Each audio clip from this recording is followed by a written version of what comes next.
마태복음 16장에 예수님께서 공생의 사역의 거의 후반입니다. 빌립보 가이사랴 지방에 제자들을 데리고 가십니다. 가시는 도중에 제자들에게 질문하십니다. 너희는 나를 누구라 하느냐? 그 질문에 제자 가운데 베드로가 대답을 합니다. 마태복음 16장 16절 주는 그리스도시요 살아계신 하나님의 아들이시니이다. 베드로의 신앙 고백을 들으신 예수님 비로소 제자들에게 교회에 대해서 처음 말씀을 하십니다. 마태복음 16장에 계속 나오는 내용인데요. 너는 베드로라 내가 이 반석 위에 내 교회를 세우리니 음부의 권세가 이기지 못하리라. 마태복음 16장 18절 교회에 대해서 처음으로 말씀해 주셨습니다. 이 말씀은 예수님께서 그 뒤 계속 공생의 사역을 끝내시고 십자가에 죽으시고 부활하시죠. 그리고 부활하신 다음에 40일 동안 이 땅에 계셨다가 승천하셔요. 승천하신 뒤 열흘 지나고 나서 오순절날 성령이 임하심으로 이 땅에 교회가 세워지게 되죠. 그때 예수님이 하신 말씀이 실현이 된 겁니다. 예루살렘 교회, 이 땅에 세워진 최초의 교회였습니다. 여러분, 교회란 무엇일까요? 교회란 무엇일까요? 예수님은 분명 공생의 기간에 교회를 세우시겠다 그렇게 말씀하셨고, 그리고 예수님은 천국 복음을 공생의 기간 내내 전하셨어요. 마태복음 4장 17절 회개하라 천국이 가까이 왔느니라. 자, 그러면 예수님께서 공생의 기간에 천국 복음을 전하셨고, 그리고 예수님이 돌아가신 다음에 오순절날 성령이 임해서 교회가 이 땅에 세워졌잖아요. 그러면 교회는 예수님께서 공생의 기간에 전하신 천국이냐? 그것은 아니에요. 일부의 사람들이 천국으로 오해를 합니다. 교회가 천국이다. 교회는 예수님의 뒤를 이어서 예수님이 전하셨던 천국 복음을 전하는 곳입니다. 이 땅에서 우리가 계속 하나님 나라 복음을 전해야 됩니다. 그러면 교회란 무엇일까요? 바울은 에베소서에서 교회에 대해서 아주 소중한 진리를 우리에게 가르쳐 줍니다. 에베소서 1장 22절 23절 그를 만물 위에 교회의 머리로 삼으셨느니라. 교회는 그의 몸이니 만물 안에서 만물을 충만하게 하시는 이의 충만함이니라.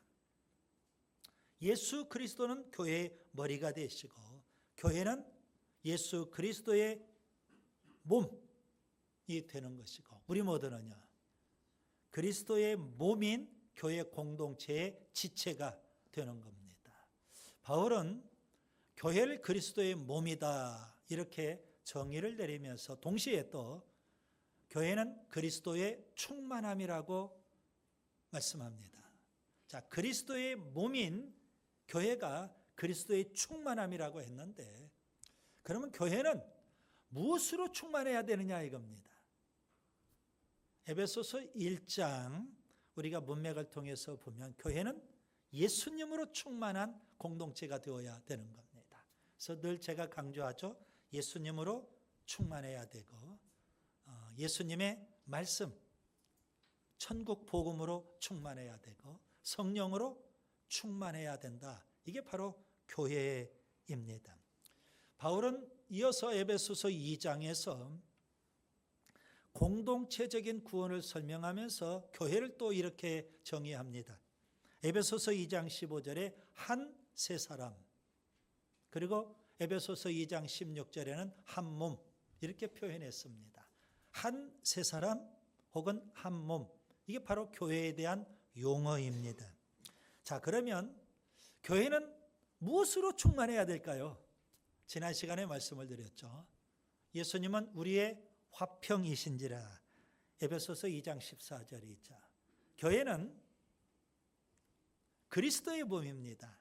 그런데 그 그리스도는 우리의 화평이 되시기 때문에 교회는 그리스도의 화평으로 충만해야 되는 겁니다. 자, 에베소서 2장을 크게 두 부분으로 나눌 수 있다 말씀을 드렸어요. 1절부터 10절까지는 개인적인 구원, 11절부터 22절까지는 공동체적인 구원을 말씀합니다. 개인적인 구원은 우리가 회개하고 예수님을 믿으면 구원을 받죠. 하나님의 자녀가 되죠. 이거 개인적인 구원입니다.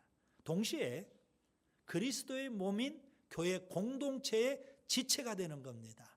이것은 공동체적인 구원입니다. 자, 예수님은 공동체적인 구원을 이루기 위하여 십자가에서 두 가지 화평을 이루셨습니다. 하나는 사람과 사람 사이의 화평, 에베소서 2장 1절부터 10절까지에 있는 말씀들을 우리가 잘 눈여겨보셔야 됩니다. 유대인과 이방인 사이에 막힌 담이 있다는 겁니다. 막힌 담이 있어요. 그 담을 예수님이 십자가로 허물어 버리시고 그래서 한 세 사람을 지으셨다 이렇게 말씀하고 있습니다. 에베소서 2장 11절부터 지금 18절까지 여러분이 계속 이어서 보셔야 됩니다. 개인적인 구원은 죄사함 받고 그 다음에 하나님의 자녀가 되는 겁니다. 공동체적인 구원 위해서 예수님은 십자가로 사람과 사람 사이에 화평을 이루셔서 한 세 사람을 이루신 겁니다.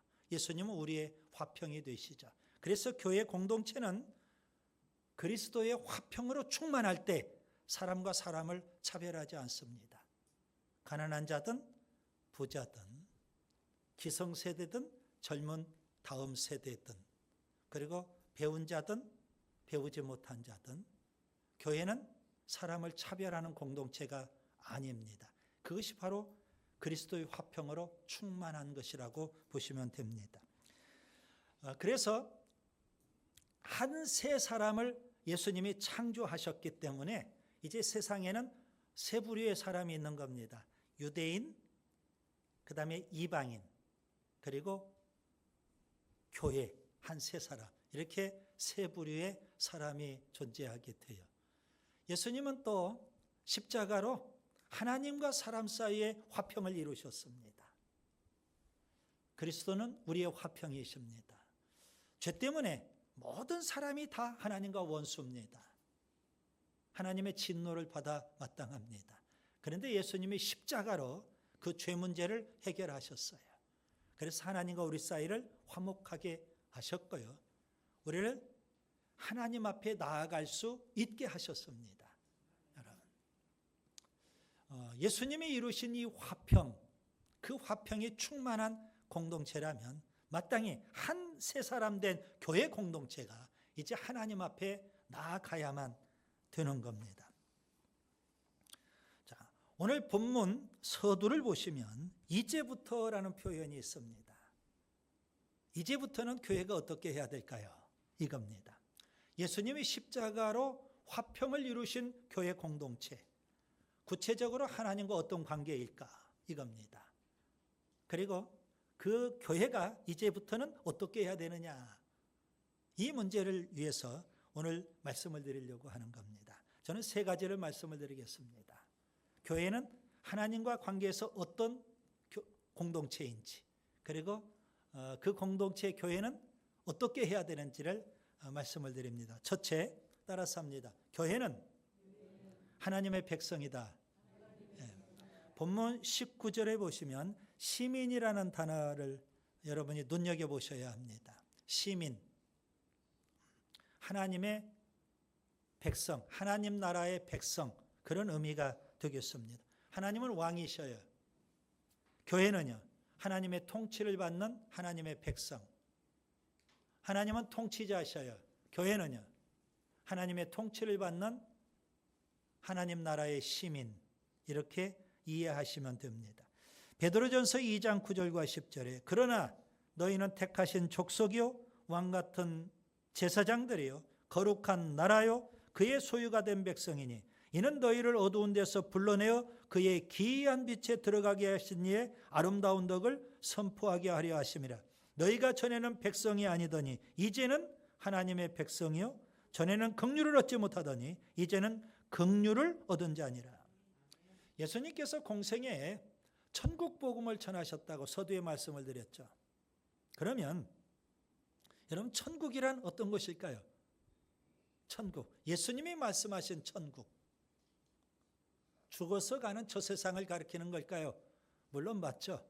그런데 예수님은 1차적으로 천국을 하나님의 주권, 하나님의 통치를 말씀하시는 겁니다. 하나님의 주권을 인정하고 하나님의 통치를 받는 곳, 그것이 바로 천국입니다. 그래서 천국은 우리 심령에도 임할 수 있고 천국은 우리 가정에도 혹은 우리 교회에도 심지어 우리 순에도 천국이 임할 수 있는 겁니다. 하나님의 주권을 인정하고 하나님의 통치를 받아야 되는 겁니다. 달리 표현하면 통치자이신 하나님, 만왕의 왕 되신 하나님, 그분의 통치를 받는 하나님의 나라의 시민, 하나님 나라의 백성, 이것이 바로 교회 공동체라는 의미에 있죠. 예수님 당시는 로마가 전 세계를 지배하고 있었습니다. 로마 제국. 특별히 로마의 제국의 시민권을 갖고 있다는 것은 엄청난 특혜입니다. 바울이 로마 시민권이 있었죠. 왜냐하면 그는 길리기아 다소라는 로마의 직할시, 아주 큰 성인데 그 직할시에서 태어난 사람이에요. 그래서 태어날 때부터 그는 로마 시민권을 갖고 태어났거든요. 엄청난 특혜가 있는 겁니다. 마찬가지로 여러분 우리 모두는 예수님을 믿고 구원받은 순간 하나님의 자녀입니다. 그래서 하나님 나라의 백성이고 하나님 나라의 시민이 되는 겁니다. 빌립보서 3장 20절 그러나 우리의 시민권은 하늘에 있는지라 거기로부터 구원하는 자 곧 주 예수 그리스도를 기다린다 했습니다. 하나님 나라의 시민권을 우리가 갖고 있다는 사실입니다. 이보다 더 엄청난 특권은 없을 겁니다. 이스라엘 백성이 애굽에서 400년이 넘도록 노예 생활을 합니다. 아주 비참하게 살아요. 그래서 하나님께서는 모세를 보내서 이스라엘 백성을 거기에서 구원해 주십니다. 그걸 출애굽이라고 하죠. 모세의 인도를 받고 이스라엘 백성이 시내산에 도착했어요. 하나님의 산 시내산에. 그곳에 하나님이 강림하셔서 이스라엘 백성과 언약을 맺습니다. 이스라엘 백성과 언약을 맺고 이스라엘 백성을 하나님 백성 삼아 주신 겁니다. 그리고 이스라엘 백성에게 하나님 백성인 이스라엘 백성에게 하나님께서 율법을 주십니다. 십계명과 율법을 주셨어요. 무슨 의미일까요? 언약을 맺었다. 하나님 백성 삼았다. 그거예요. 율법을 주셨다. 하나님 백성이니까 이제 하나님 나라의 법을 지켜라. 그런 의미가 되는 겁니다. 여러분 대한민국 국민은 대한민국 헌법을 지켜야 되는 겁니다. 그래야 대한민국 국민 아니겠습니까? 미국 사람은 미국 헌법을 지키면 돼요. 일본 사람은 일본 헌법을 지키면 되고 굳이 대한민국 국민이 미국 헌법 지킬 필요는 없는 겁니다. 일본 헌법 지킬 필요도 없는 거예요. 대한민국 헌법을 지키는 거예요. 마찬가지로 하나님 나라 백성이라면 하나님 나라 헌법을 지켜야 돼요. 하나님 나라 헌법이 뭐예요?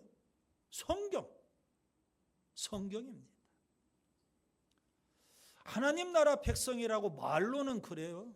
그런데 행동을 보면 하나님의 통치를 받지 않습니다. 하나님 말씀과는 상관없이 살아버립니다.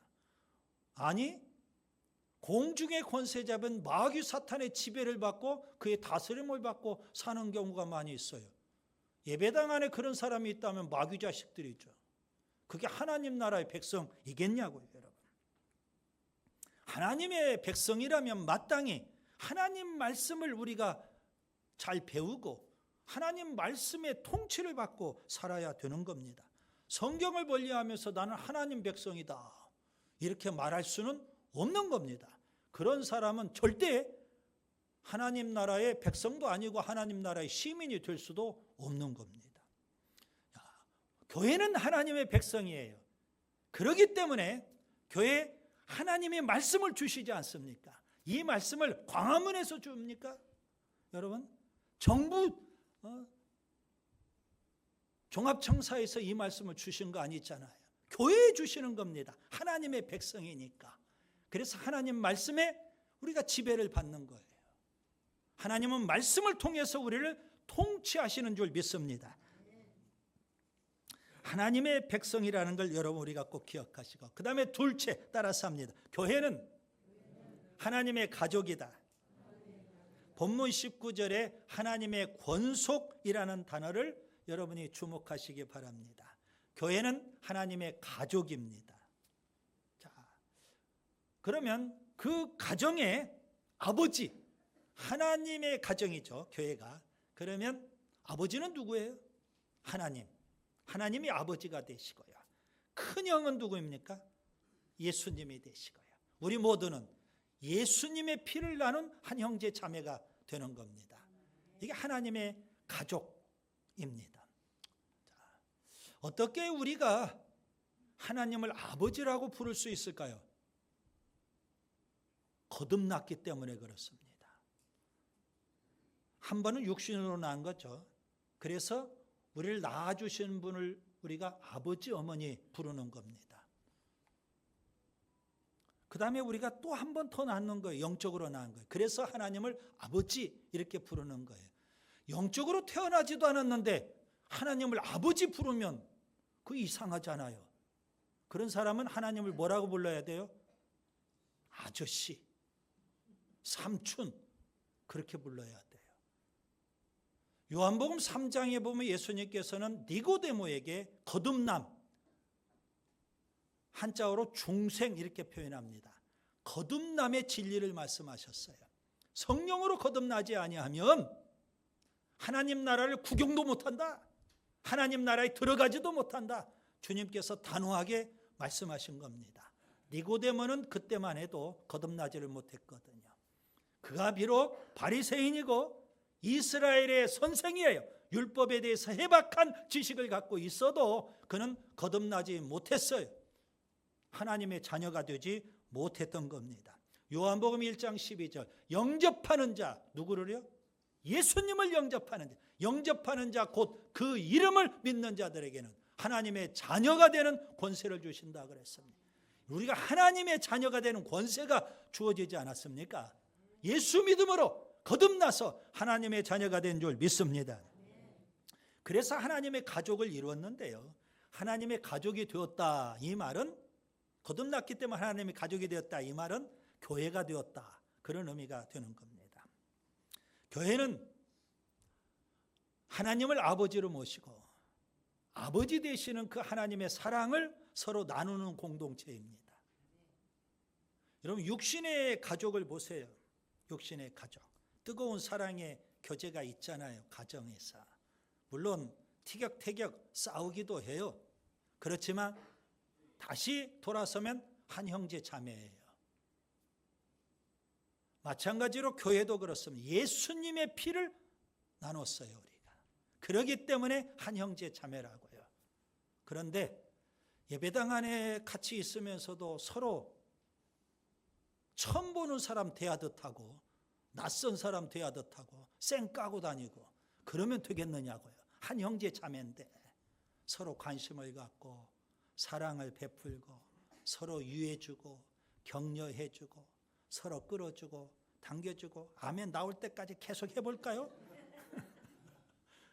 서로 사랑을 베풀어주고 관심을 가져주고 그래야 하나님의 가족이 되는 거 아니겠습니까?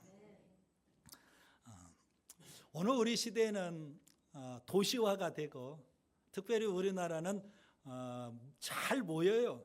그래서 초대형 교회들이 참 많습니다. 메가교회들이 많아요. 그러다 보니까 역설적으로 하나님의 가정이다, 하나님의 가족이다, 이런 느낌이나 개념이 전혀 사라져 버렸어요. 성경적인 교회는 하나님의 가족인데, 초대교회를 보세요. 초대교회는 다 가정교회입니다. 가정에서 모였어요. 지금처럼 뭐 예배당이 있고 사람들이 우르르 모이고 이런 거 없습니다. 가정에서 소그룹으로 모인 겁니다. 그래서 뜨거운 사랑의 교제를 나누었다는 겁니다.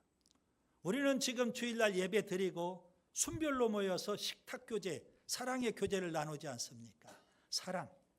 그래서 이 가정교회를 우리가 자꾸 회복해 가는 겁니다. 초대교회를 회복하는 아주 소중한 모임이라고 생각이 돼요.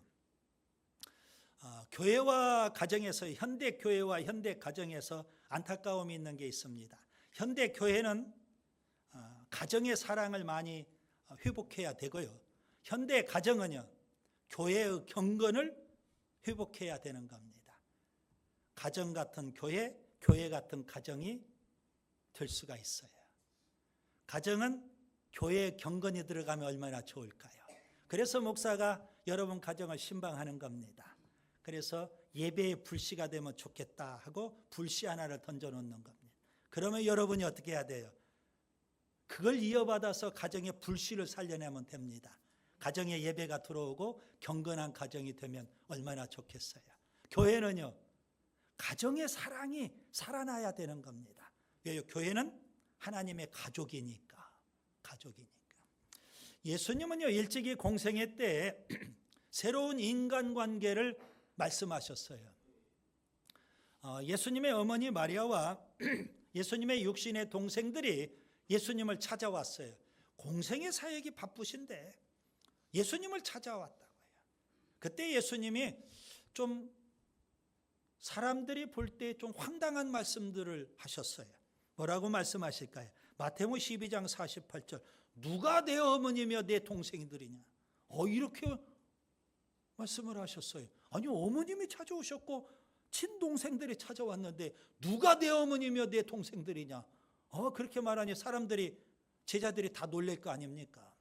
그때 예수님이 정색을 하시고 제자들을 바라보시면서 교훈을 주십니다. 마태복음 12장 49절 50절, 나의 어머니와 나의 동생들을 보라. 누구든지 하늘에 계신 내 아버지의 뜻대로 하는 자가 내 형제요 자매요 어머니니라. 새로운 인간관계를 말씀하셔요. 십자가에 죽으실 때 그 십자가의 고통이 얼마나 무겁겠습니까?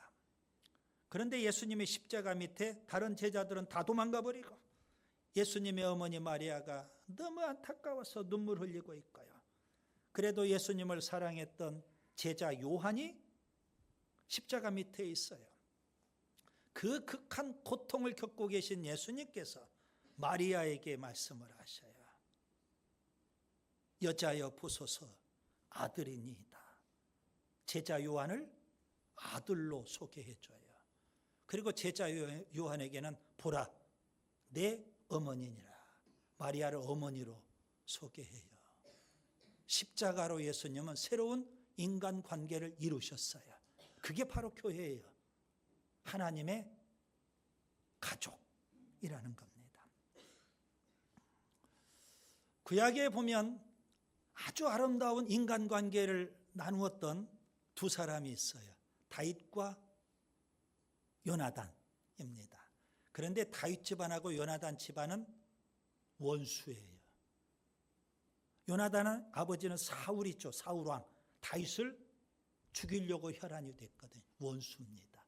그런데 다윗과 요나단은 뜨거운 사랑의 교제를 나눠요. 뜨거운 사랑. 세상에 그 누구보다도 더 뜨겁게 서로 사랑을 해요. 왜 그럴 수 있었을까요?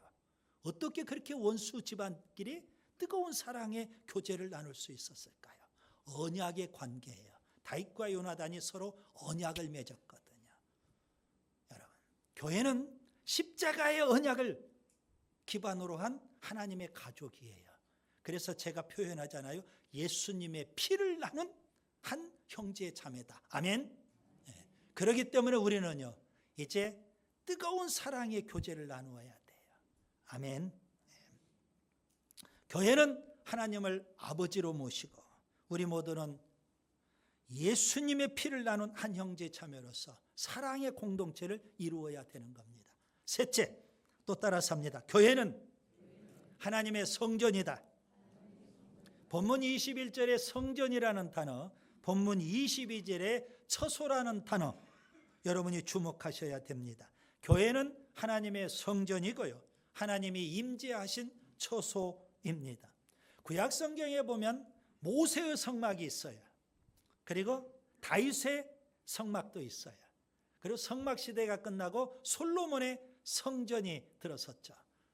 성막이든 성전이든 다 하나님이 임재하셨던 곳이에요. 거룩한 곳이라고 보시면 돼요. 마찬가지로 교회가 바로 하나님의 성전과 같아요. 하나님이 임재하신 곳입니다. 물론 구약의 성전은 건물을 염두에 두고 표현한 거죠. 그러나 신약의 성전은 공동체를 염두에 두고 성전이라고 표현하는 겁니다.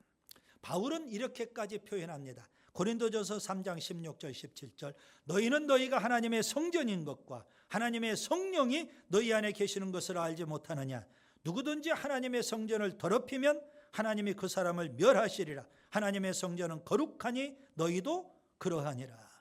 교회 공동체에 성령님이 계셔요. 그렇기 때문에 교회 공동체가 하나님의 성전이라는 겁니다. 바울은요, 하나님의 성령이 우리 몸, 우리 안에 있기 때문에 우리 몸도 성전이라고 표현했어요. 고린도전서 6장 19절 20절 너희 몸은 너희가 하나님께로부터 받은 바 너희 가운데 계신 성령의 전인 줄을 알지 못하느냐. 너희는 너희 자신의 것이 아니요 값으로 산 것이 되었으니 그런즉 너희 몸으로 하나님께 영광을 돌리라. 이스라엘 백성이 출애굽을 했죠. 출애굽한 순간부터 하나님께서 구름기둥 불기둥을 붙여주셨어요. 낮에는 구름기둥, 밤에는 불기둥. 여러분, 이 구름기둥 불기둥이 상징하는 건 뭘까요? 하나님이 임재하신다 이겁니다. 모세가 시내산에서 성막을 만들었어요. 하나님의 지시대로. 그랬더니 성막을 다 만들었을 때 성막에 구름이 임했어요. 하나님의 구름이. 무슨 의미예요? 하나님이 임재하신다 그런 의미예요. 솔로몬이 성전을 건축을 했어요. 그 성전을 건축하고 봉헌식을 할 때 구름이 성전에 가득 임했어요. 하나님이 임재하셨다는 거예요. 하나님의 임재와 반대가 뭘까요? 이가봇입니다. 이가봇. 하나님의 영광이 떠났다는 거죠. 사무엘상 4장 21절에 나옵니다. 이스라엘 백성이 블레셋의 언약궤를 빼앗겨 버렸어요. 그리고 제사장이었던 홈리와 비느하스가 전쟁터에서 전사를 해요. 그 소식을 들었던 엘리 대제사장이 의자에서 넘어져서 죽어요. 그리고 전사한 비느하스의 아내가 해산때가 됐는데 산통을 겪으면서 아이를 낳았어요. 비느하스 아내가 그 아이의 이름을 이가봇이라고 불러줬어요. 이스라엘에게서 하나님이 떠나셨다는 거예요. 우리 집안에서 하나님이 떠나셨다. 이가봇이에요. 역사적으로 보면 남쪽 유다 왕국이 바벨론 제국 위에서 망하게 됩니다. 성전이 다 불타버려요. 하나님의 백성인 유대 백성들이 바벨론에 다 포로로 끌려가요. 그런데 멀리 바벨론에서 포로 생활을 하고 있던 에스겔이 환상 가운데 봐요. 예루살렘 성전, 솔로몬 성전에 나라가 망하기 전에, 성전이 불타기 전에 환상을 본 겁니다. 성전에 가득 임했던 하나님의 영광이 떠나는 장면을 봐요. 지성소, 언약궤의 하나님의 영광이 임재했던 그곳에서 하나님의 영광이 성전 문지방으로, 성전 문지방에서 성전 동문 쪽으로, 그리고 예루살렘 성 동쪽 산으로 하나님의 영광이 떠나버리는 거예요. 이가봇이에요. 교회는 어떤 곳일까요? 하나님이 임재하신 성전인 줄 믿습니다. 마태복음 18장 20절 두세 사람이 내 이름으로 모인 곳에는 나도 그들 중에 있느니라. 여러분, 주님이 함께 하시고 주님이 임재하신 성전인 줄 믿습니다. 주님이 임재하시는데 그 주님의 이름이 뭐예요? 임마누엘, 하나님이 함께 하신다. 그것이 바로 성전이에요. 여러분 가정이 성전이 될 수 있고요. 여러분 일터가 성전이 될 수도 있어요. 여러분 심령이 성전이 되어야 돼. 교회 공동체가 성전이 되어야 하는 줄 믿습니다. 주님은 세상 끝날까지 너희와 함께 하겠다 약속하셨거든요. 교회는 어떤 곳일까요? 하나님이 함께 하시는 것, 하나님의 영광이 임하시는 것, 그래서 그 하나님께 예배를 드리는 것, 이것이 바로 교회입니다. 이제 말씀을 정리합니다. 구원에는 개인적인 구원과 공동체적인 구원이 있습니다. 개인적인 구원은 회개하고 예수님을 믿음으로 구원받고 하나님의 자녀가 되는 겁니다. 동시에 공동체적인 구원도 받습니다. 그리스도의 몸인 교회 공동체의 지체가 되는 겁니다. 자, 그러면 교회란 뭔가요? 바울은 오늘 본문에서 교회를 세 가지로 말씀합니다. 첫째, 교회는 하나님의 백성입니다. 하나님은 왕이시고 통치자시고 하나님의 통치를 받는 하나님의 백성, 하나님의 시민입니다. 하나님 말씀으로 지금도 우리를 다스리시는데 말씀과 상관없이 살면 그 사람은 하나님의 백성이라고 할 수 없고 하나님의 시민이라고 할 수도 없어요. 그런 교회는 교회가 아닌 겁니다. 둘째, 교회는 하나님의 가족입니다. 하나님의 사랑을 뜨겁게 나누는 공동체가 되어야 하는 줄 믿습니다. 교회는 하나님의 성전입니다. 하나님이 임재하시고 하나님의 영광이 가득해야 되고 이곳에서 우리 공동체가 하나님을 예배하는 공동체가 될 수 있기를 바랍니다. 기도합니다.